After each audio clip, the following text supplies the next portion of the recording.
Güneş yükselmeden kuşluk yerine bir adam camiden döndü evine. Oturdu sessizce yer minderine. Kızı bayram dedi yalın ayaklı. Adam bayram dedi tam ağlamaklı.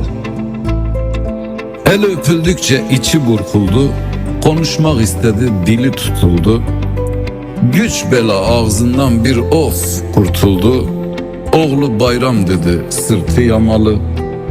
Adam he ya dedi gözü kapalı. Düşündü kış yakın evde odun yok. Tenekede yağ yok çuvalda un yok. Yok yoka karışmış. Tuz yok sabun yok. Avrat bayram dedi eğdi başına. Adam evet dedi sıktı dişini. Çalışsan ne iş var ne cepte para. Dağ oldu içinde büyüyen yara. Dikti gözlerini karşı duvara. Takvim bayram dedi silindi yazı. Adam öyle dedi bağrında sızı.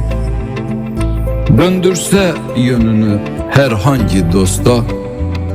Yaralı gariban dul yetim hasta. Aylar, yıllar, günler erirken yasta.